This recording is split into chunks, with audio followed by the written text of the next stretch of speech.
स्वामी मेरा परमहंस महाराज, विद्यासागर परम आनंद। स्वामी मेरा परमहंस महाराज, विद्यासागर परम आनंद। बोली गुरुदेव भगवान की जय। श्री सुखदेव भगवान की जय। राजा निमिष के वंश का वर्णन आप नित्य प्रतिदिन श्री मद् भागवत कथा का श्रवण कर रहे हैं और मैं ये ठाकुर जी को सुनाने के लिए श्री मद् भागवत कथा का पाठ नित्य प्रतिदिन अपने स्थान पर करता हूँ। जो सुनते हैं वो सौभाग्यशाली हैं, नहीं सुन पाते हैं तो पूर्व जन्म के उनके पाप अभी नष्ट नहीं हुए हैं, इसलिए श्री मद् भागवत कथा सुनना सबके बस की बात नहीं है। राम का दीवाना बनना सबके बस की बात नहीं है। तो भक्ति कोई बिरले ही करते हैं, नहीं तो हर कोई अगर भक्त बन जाए, हर कोई कथा श्रवण कर ले तो महाराज ध्रुव, प्रहलाद, सबरी इत्यादि का नाम क्यों श्रीमद् भागवत कथा में, राम कथा में, हमारे पुराणों में आएगा। चलिए, जय श्री राधे, जय श्री श्याम। जो लोग सुनते हैं उन्हीं के सबके लिए मेरा सादर प्रणाम। जय श्री राधे, जय श्री कृष्ण। अब कथा में प्रवेश करेंगे। श्री सुखदेव जी कहते हैं, परीक्षित इक्ष्वाकु के पुत्र थे निमि। अभी ये वंशावली चल रही है। भगवान राम के बाद अब भगवान श्री कृष्ण का अवतार होने वाला है श्रीमद् भागवत कथा में। तो वंश होता है, चंद्रवंश, सूर्यवंश, रघुवंशी, जैसे हम ये सब जानते हैं तो वो सब भागवत जी में साक्षात लिखा हुआ है, आप दर्शन करेंगे। परीक्षित इक्ष्वाकु के पुत्र थे निमि। उन्होंने यज्ञ आरंभ करके महर्षि वशिष्ठ को ऋतवज के रूप में धारण किया। वशिष्ठ जी ने कहा था कि राजन इंद्र अपने यज्ञ के लिए मुझे पहले ही वर्ण कर चुके हैं, उनका यज्ञ पूरा करके मैं तुम्हारे पास आऊँगा, तब तक तो मेरी प्रतीक्षा करना। ये बात सुनकर राजा निमि चुप हो रहे और वशिष्ठ जी इंद्र का यज्ञ कराने चले गए।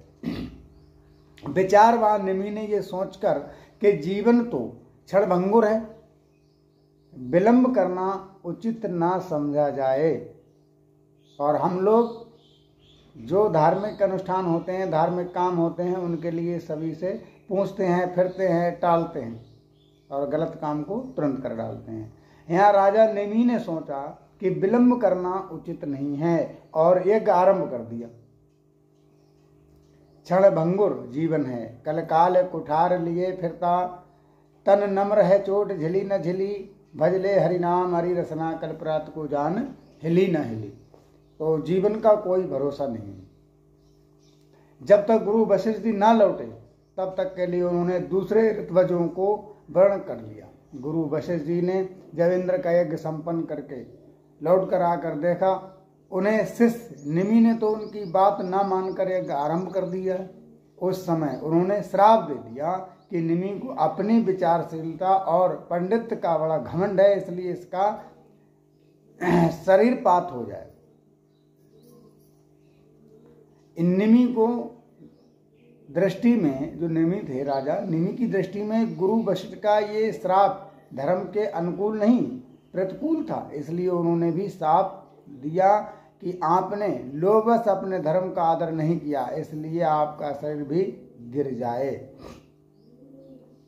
गुरु वशिष्ठ को भी श्राप हो गया। ये कहकर आत्मविद्या में निपुण निमि ने अपने शरीर का त्याग कर दिया। परीक्षित, इधर हमारे वृद्ध पितामह वशिष्ठ जी ने भी अपना शरीर त्याग कर मित्र वरुण के द्वारा उर्वशी के गर्भ से जन्म ग्रहण किया।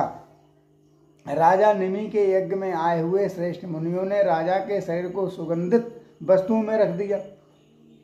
जब सत्र याग की समाप्ति हुई और देवता लोग आए तब उन्होंने ये प्रार्थना की, महान भावों, आप लोग समर्थ हैं, यदि आप प्रसन्न हैं तो राजा निमि का ये शरीर पुनः जीवित हो उठे। तो राजा निमि का ये शरीर पुनः जीवित हो उठे। देवताओं ने कहा ऐसा ही होगा। उस समय निमि ने कहा, मुझे देवता बंधन नहीं चाहिए, देह का बंधन नहीं चाहिए। देवताओं, विचारशील मुनिजन अपनी बुद्धि को पूर्ण रूप से श्री भगवान में लगा देते हैं और उन्हीं के चरण कमलों का भजन करते हैं। एक ना एक दिन ये शरीर अवश्य ही छूट जाएगा। इस भय से भयभीत होने के कारण इस शरीर का कभी संयोग नहीं चाहते हैं, वे मुक्त होना चाहते हैं। अतः मैं अब दुख सुख और भय के मूल कारण शरीर को धारण नहीं करना चाहता हूँ। जैसे जल में मछली के लिए सर्वत्र ही मृत्यु के अवसर हैं, वैसे ही इस शरीर के लिए भी सब कहीं मृत्यु ही मृत्यु है। देवताओं ने कहा, मुनियों, राजा निमि बिना शरीर के ही प्राणियों के नेत्र में अपनी इच्छा के अनुसार निवास करेंगे। वे वहां रहकर सूक्ष्म शरीर से भगवान का चिंतन करते रहें। पलक उठने और गिरने से उनके अस्तित्व का पता चलता रहेगा। इसके बाद महर्षियों ने ये सोचकर कि राजा के न रहने पर लोगों में अराजकता फैल जाएगी, निमि के शरीर का मंथन किया और मंथन के एक कुमार उत्पन्न हुआ। मंथन करने के बाद उसे कुमार उत्पन्न हुआ। उस मंथन से जो कुमार उत्पन्न हुआ था जन्म लेने के कारण, उसका नाम हुआ जनक।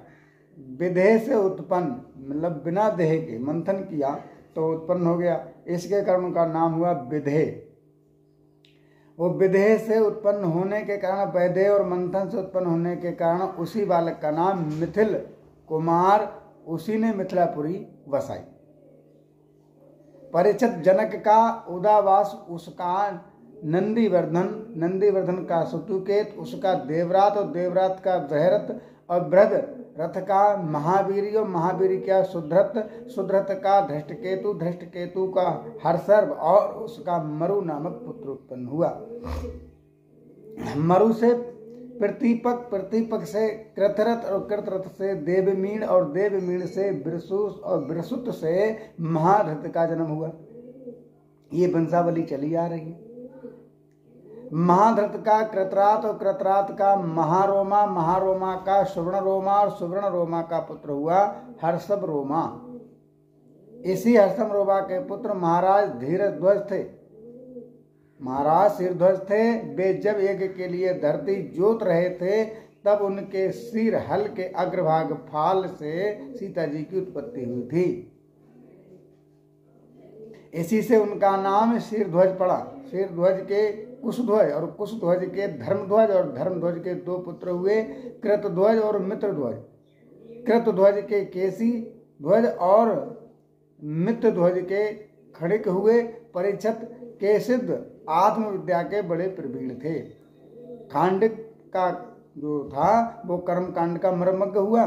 वो केसी ध्वज भयभीत होकर भाग गया। केसी ध्वज पुत्र भानुमान और भानुमान का शतधुम्न था। शतधुम्न से शुचि और शुचि से सनद्वाज और सनद्वाज से उधर्व केतु, उधर्व केतु से अज और अज से पुरजित और पुरजित से अरिष्टनेमी और अरिष्टनेमी से श्रुतायु और श्रुतायु से सुपार्श्व और सुपार्श्व से चित्ररथ और चित्ररथ से मिथिलापति धेमद का जन्म हुआ। धेमदी से समरथ और समरथ से सत्यरथ और सत्यरथ से उपगुरु और उपगुरु से उपगुप्त नामक पुत्र उत्पन्न हुआ। वो अग्नि का अंश था जिसका नाम था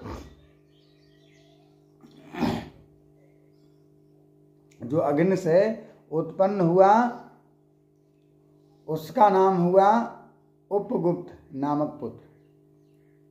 उपगुप्त का बसवंत और बसवंत का युजुष और युशुद्ध का सुभाषण, सुभाषण का श्रुत, श्रुत का जय, जय का विजय और विजय का श्रुत नामक पुत्र उत्पन्न हुआ।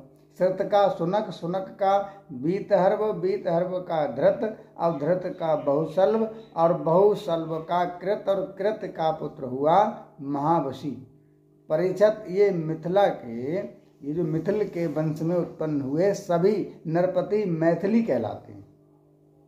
ये जितने भी श्री सुखदेव जी कहते हैं परीक्षित, ये मिथिल के वंश में उत्पन्न सभी नरपति मैथिली कहलाते हैं, जिन्हें हम लोग मैथिली ब्राह्मण कहते हैं।